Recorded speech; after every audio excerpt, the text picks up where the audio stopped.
tratará el tema del conflicto socioambiental y sus características en esta oportunidad. Veamos lo que es el conflicto social como una categoría genérica antes de agarrar el conflicto socioambiental. El conflicto social es un proceso complejo en el que grupos sociales, el Estado y las empresas perciben que sus objetivos, intereses, valores, creencias son incompatibles o contradictorios, y esa contradicción puede derivar en violencia. Es decir, esta definición es interesante. ¿Por qué? Porque aquí está la raíz de lo que llamamos el conflicto. Cuando hay personas que creen que sus intereses, valores, objetivos o creencias son incompatibles entre sí, son contradictorios, y esa contradicción genera un clima de conflicto, de conflictividad, como muchos dicen, ¿no? Por ese motivo, el conflicto social tiene esta variable. Siempre es un enfrentamiento cuando hay diferencias, y ese enfrentamiento puede derivar en violencia, que es cuando ya el conflicto se va escalando. Veamos ahora todo lo concerniente al conflicto social como proceso, complejidad, percepción. El proceso del conflicto social.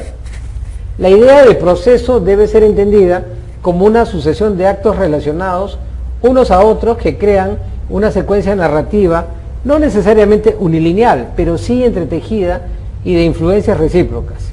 El conflicto no es un acto en particular, ni un hecho social aislado, ni un suceso accidental. En su espacio y en su tiempo aparecen actores que lo protagonizan. Esto significa que el conflicto puede tener distintos niveles, distintos ámbitos y dimensiones, y no es de un principio a un final.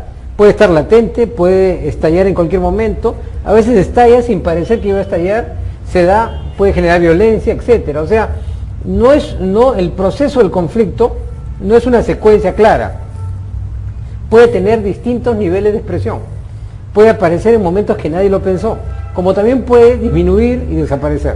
Entonces, por eso el proceso de un conflicto social no es una secuencia clara de etapas.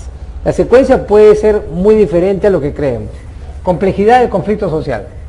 La complejidad de los conflictos sociales se evidencia en la multiplicidad de actores, de causas, de formas culturales, de expresiones de poder, de maneras de experimentar las amenazas o daños, de insertarse en la economía de mercado o quedar al margen de ella, de ubicarse en la historia social y política del país, ¿no? Entonces, la llamada complejidad del conflicto social significa que no hay una causa clara, no hay un nexo causal. Hay una causa y hay un conflicto como efecto. No, puede ser multicausal, puede haber distintas causas o pluricausal.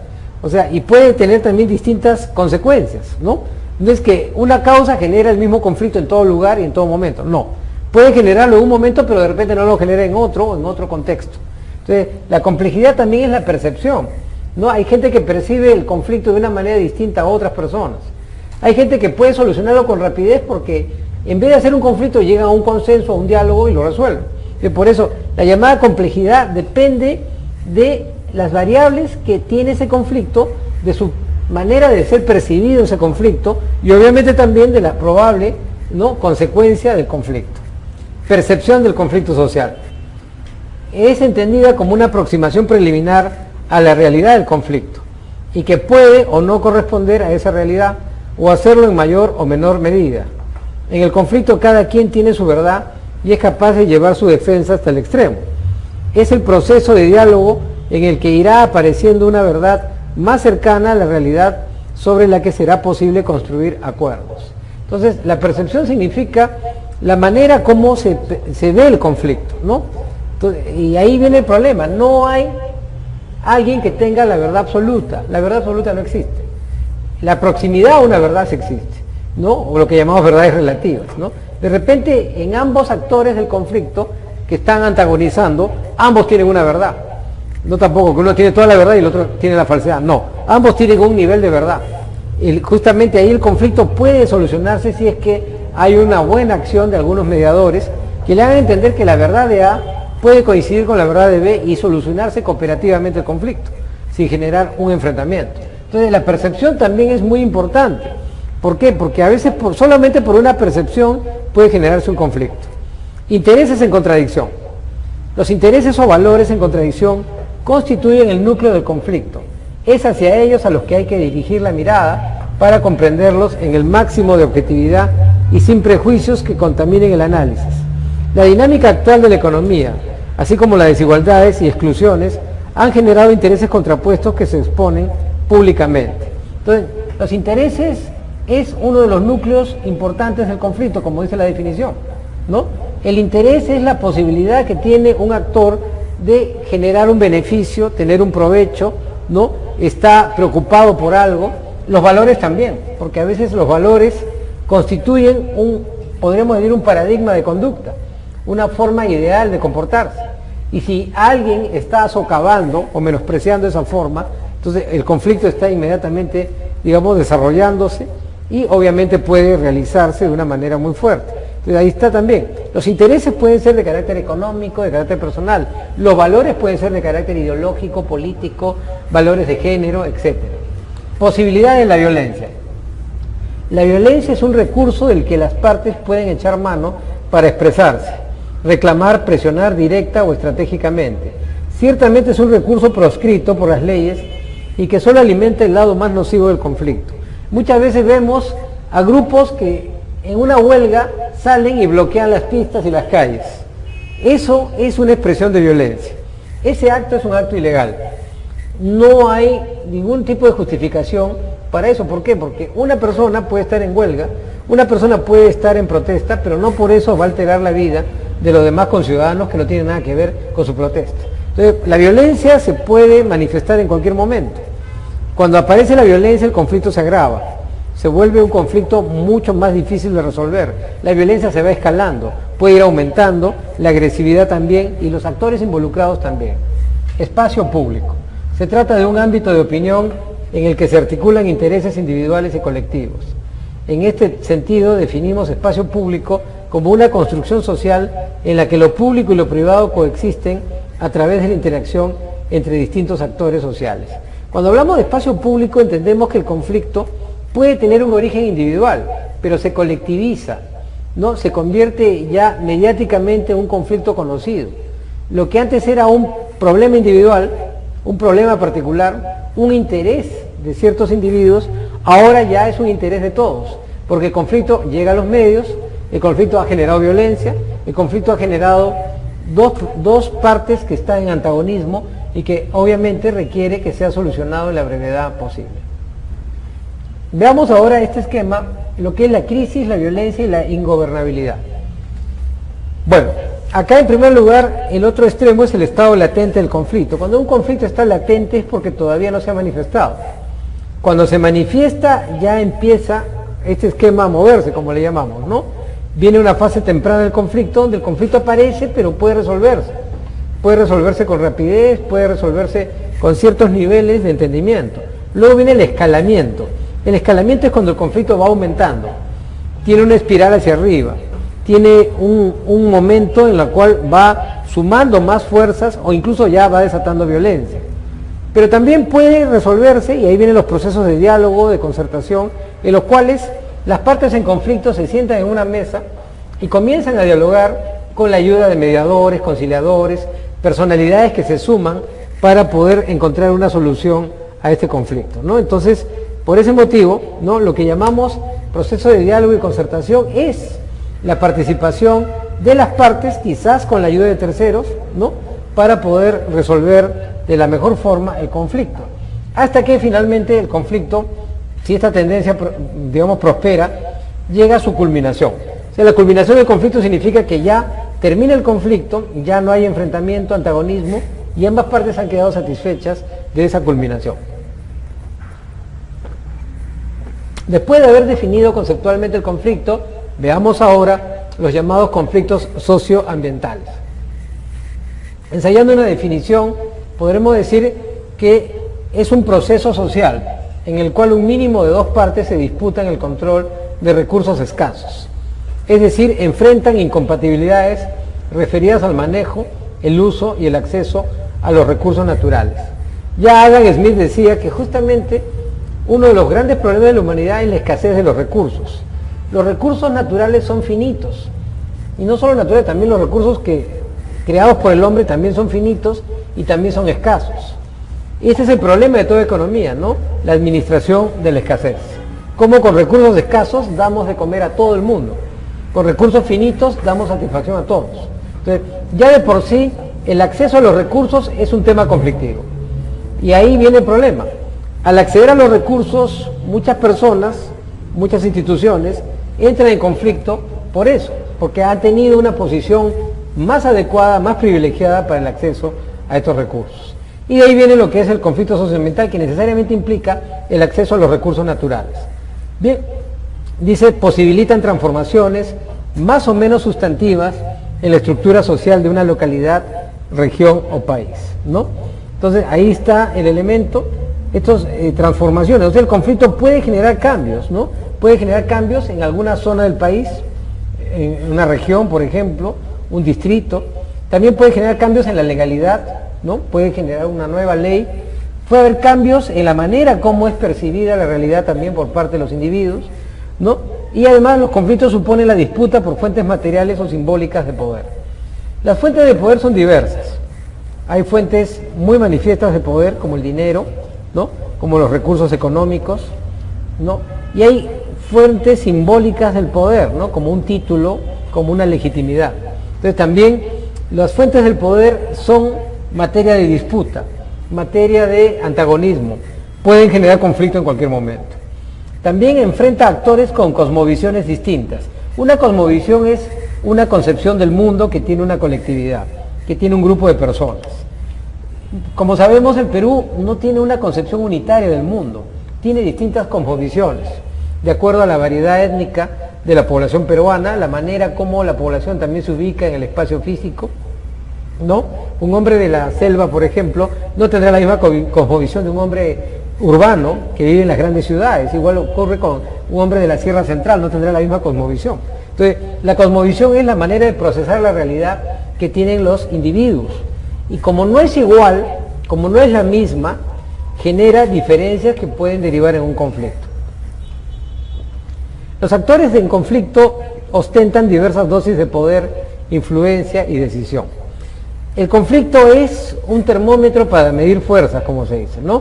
Es la manera como se ve a los actores ejerciendo un poder, ¿no? Generando una influencia, tomando decisiones, ¿no? Tienen que tener capacidad de decisión, empleando recursos legales, puede ser una huelga, por ejemplo, empleando recursos, situaciones de hecho, por ejemplo, también una movilización, ¿no? Generando hechos simbólicos, pues hay gente que se encadena en un conflicto, gente que entra en la huelga de hambre, ¿no? Entonces también ocurre eso. Entonces se ve el impacto que tienen los actores cuando los medios están ya llegando a describir ante toda la colectividad, ante toda la ciudadanía, lo que es el conflicto. Entonces ya vemos cómo los actores pueden también tener una presencia importante en estos conflictos. Obedecen a causas múltiples y tienen una dinámica evolutiva. Los conflictos pues son dinámicos, tienen un montón de momentos, tienen diversas formas de desarrollarse, y los conflictos pueden llegar incluso a invocar a las autoridades del Estado para que los resuelvan, la iglesia, instituciones, empresas, ONGs. O sea, pueden intervenir muchas personas e instituciones dentro de un conflicto, justamente porque obedece a causas múltiples. A veces el conflicto periféricamente involucra a una gran empresa, ¿no? Puede ser también al mismo gobierno. Los conflictos ambientales son multipolares, es decir, involucran a varias partes y actores. No es un conflicto de A contra B. Puede ser un conflicto donde interviene una comunidad contra un gobierno, interviene la iglesia, intervienen sectores del ámbito privado, instituciones, los medios de comunicación. O sea, es difícil decir que el conflicto solo es entre dos. Es multipolar porque hay muchos polos del conflicto, hay muchos involucrados en el conflicto. Los actores implicados en un conflicto asumen posiciones, generando adversarios, competidores, oponentes, alianzas o aliados circunstanciales. El conflicto un poco enrarece el ambiente y genera este tipo de calificativos, o estás conmigo o estás en mi contra, ¿no? No es factible para los actores del conflicto una tercera posición, ¿no? Se vuelven un poco intolerantes en su discurso, extremistas en su razonamiento y generan también actos, pueden ser hasta reprobables de violencia, que incluye hasta la posibilidad de muertes, ¿no? Entonces, por ese motivo, los actores del conflicto tienen un poco su visión nublada por la misma posición que ocupan, ¿no? No admiten terceras opciones, no les gusta el análisis, no les gusta la mediación de otras personas que pueden intervenir positivamente en un conflicto para resolverlo, ¿no? Entonces, eso también es otro elemento a destacar en cuanto a las características del conflicto. Veamos ahora la problemática ambiental en el Perú. Amplia, diversa, es uno de los escenarios conflictivos más grandes, y aquí tenemos una especie de inventario de situaciones que son problemáticas ambientalmente para el Perú. Falta de directrices, guías, lineamientos y políticas para manejar el ambiente, ¿no? No es fácil tener una actividad económica o productiva y a la vez coincidir con una adecuada política del manejo del ambiente. Ahí está la dificultad. Como no es fácil, no existe un criterio unificado, una guía única que me permita a mí, por un lado, desarrollar mi actividad económica y por otro lado, no deteriorar el medio ambiente, ¿no? O sea, hacer una gestión ambiental eficaz. También hay una insuficiente capacidad gerencial en el contexto ambiental. La gente se capacita administrativamente, la gente estudia, lleva cursos de gerencia, pero no conocen la gerencia ambiental o no conocen qué deben hacer para no deteriorar el medio ambiente. Entonces, no tienen una maestría o un diplomado en ese campo. No digo que es una exageración o que todo el mundo debe estudiarlo, no, pero por lo menos todo aquel que va a trabajar en una zona debe tener conocimientos suficientes de gerencia en el contexto ambiental. Limitados recursos dirigidos a favorecer el manejo ambiental. Como el tema ambiental no vende, entonces los recursos que se dirigen a él son escasos, ¿no? Son limitados. No genera una demanda que es, en otros campos sí, bastante amplia. Por eso los limitados recursos obedece a esa percepción. Lo medioambiental hay que soportarlo, hay que tratar de respetarlo, pero no lo ponen como prioridad, lo ponen como una carga, no como un elemento que se incorpora a la actividad. Pocas iniciativas efectivas para obtener financiamiento que permite el manejo ambiental. Como no vende, entonces nadie se preocupa por pedir un financiamiento, nadie quiere invertir en él, o sea, no es un espacio atractivo para poder mover dinero, lo que llamamos el manejo ambiental. Métodos y técnicas que no incorporan la dimensión ambiental en la formulación de los proyectos, ¿no? Entonces, un proyecto técnicamente puede ser perfecto, aparentemente, o muy bueno, pero el aspecto ambiental, ahí viene el problema. No lo tomó en cuenta y desde ya puede generar un riesgo de deterioro ambiental. Entonces ahí está el lado débil del proyecto, el lado vulnerable del proyecto que puede presentarse, ¿no? Procesos de corto plazo en la gestión de proyectos que se contraponen a la necesidad de proyectos de largo plazo que requiere el ambiente. Entonces, aquí hay un como conflicto de intereses, ¿no? El cortoplacismo con los proyectos de largo plazo, ¿no? ¿Cuál de los dos favorecer, cuál de los dos tener más incidencia? Es un problema, ¿no? Porque ambos son necesarios, pero a veces ambos caen en contradicción. Falta de valoración de la función ambiental en proyectos y programas que promuevan el desarrollo sostenible, ¿no? Entonces, la función ambiental a veces no es valorada de una manera adecuada. Los proyectos no buscan el desarrollo sostenible, no lo promueven, ni siquiera lo reconocen, ni siquiera lo incorporan. Ausencia o limitado liderazgo para promover e implantar acciones que incorporen la variable ambiental. No estamos todavía con una gran conciencia ecológica, no somos ambientalistas, no tomamos en cuenta el criterio ambiental. Por ese motivo no hay un liderazgo en ese campo que permita a muchos tener esta visión ambiental de las cosas. Ese liderazgo no se ve, no se percibe, tampoco hay un movimiento político dirigido a rescatar la variable ambiental, no existe, no se ve un esfuerzo coordinado en ese campo. Falta de sensibilidad y concientización ante la importancia ambiental. La gente permanece insensible, la gente cree que el mundo no ha cambiado o no va a cambiar jamás, la gente piensa que todo el medio ambiente ya de por sí es simplemente adecuado. No hay ningún problema y por lo tanto seguir trabajando en las mismas condiciones de hace 40, 50 años es igual. No es así. Limitada acción participativa en la formulación, implementación y evaluación de proyectos relacionados con el manejo del medio ambiente. Entonces, la participación ciudadana, comunal, no toma en cuenta a veces la variable medioambiental, o no la conoce, o no la toma, no le da la importancia que debería tenerla como una variable importante, ¿no? Necesaria. Bien, tipología de los conflictos socioambientales. Acá tenemos conflictos por datos o información, conflictos de intereses, conflictos por relaciones difíciles, puntos estructurales y valores que están en el conflicto. Veamos entonces las consideraciones para el manejo de tales conflictos socioambientales.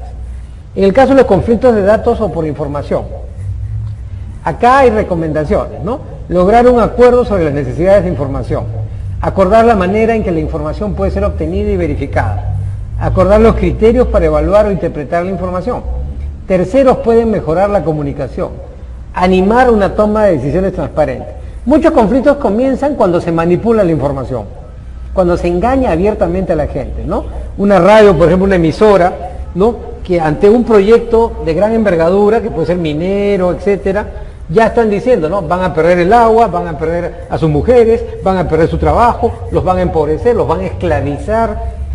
Eso es hasta delito, es punible, ¿no?, alterar así la realidad de tal manera, de modo que la gente enardecida cree automáticamente eso, y cuando llega o pretende ejecutar el proyecto ya hay casi un levantamiento en esa región, en esa zona, y puede hasta haber hasta muertos, ¿no? Entonces, justamente, ¿por qué ocurrió? Porque alguien manipuló la información, no entregó información fidedigna, ¿no?, o alteró tan escandalosamente la información que se enardece la población en forma indebida y no tiene a quién acudir, no tiene a ningún vocero, no tiene ninguna persona que pueda darles una explicación de eso.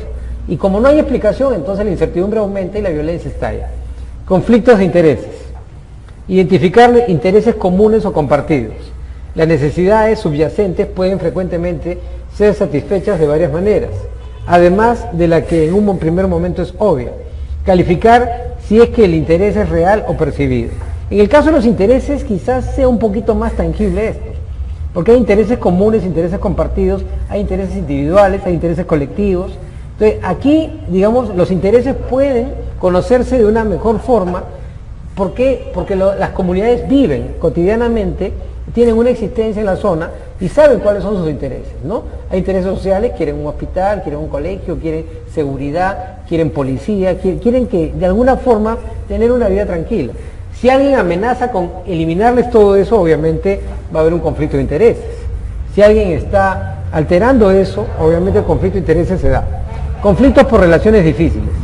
Identificar las dificultades específicas, animar a las partes a evitar generalizaciones respecto a dificultades de relación de uno o con el otro. Ayudar a construir percepciones y soluciones positivas, enfatizar los principios y reglas de juego justas que seguirán todas las partes. Trabajar para realinear o construir un relacionamiento fomentando el cuidado y buena voluntad por parte de los participantes, ¿no? Las relaciones difíciles justamente implica que hay percepciones negativas, hay desconfianza, hay prejuicios, hay mitos, hay muchas cosas que hacen que uno vea a la otra parte como un enemigo, ¿no? Y no se toma en cuenta ya un diálogo, no se toma en cuenta una mediación. Este es el enemigo, hay que acabar con él antes que él acabe con nosotros. Entonces se genera un clima, digamos, hasta bélico, un clima negativo, un clima, digamos, muy difícil de sortear para poder establecer un diálogo que permita eliminar o reducir drásticamente el conflicto, ¿no? Puntos estructurales. Ayudar a los grupos vulnerados en sus derechos a entender sus propias percepciones del conflicto y las de las otras partes. Obtener acuerdos en base a la revisión conjunta de las divergencias específicas. Ayudar a transformar los conflictos en una fuerza para el cambio social, de modo que las soluciones sean sostenidas en largo plazo. Digamos, ayudar a todos los grupos a que puedan percibir bien el conflicto es un monitoreo extraordinario. Sería uno de las mejores alternativas para que el conflicto sea superado. Saber o conocer las divergencias es también importante para ello. Si yo tengo una divergencia, pues debo saber por qué la tengo y con quién la tengo. No incorporar a ella otras cosas que no forman parte, ¿no? Entonces, por eso, un conflicto significa una energía que se va a gastar o invertir. El objetivo es convertir esa energía en vez de conflicto para el cambio. Un cambio que sea consensuado, un cambio que coincidan las partes, un cambio que sea dentro de la ley, un cambio que permita que no haya más conflictos en el futuro, ¿no? Que genere un bienestar y un clima de diálogo permanente. Valores que están en conflicto. Con frecuencia son el tipo de conflicto más difícil de cambiar. Algunos valores humanos diferentes pueden no ser negociables. Enfocarse a los intereses o fines compartidos y evitar focalizarse en la resolución de diferentes valores. Requiere una estrategia de largo plazo para construir respeto.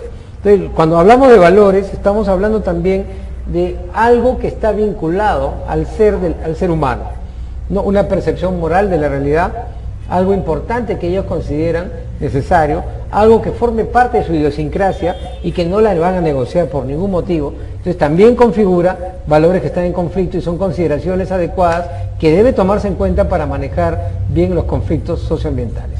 Estimados amigos, muchas gracias, será hasta la próxima.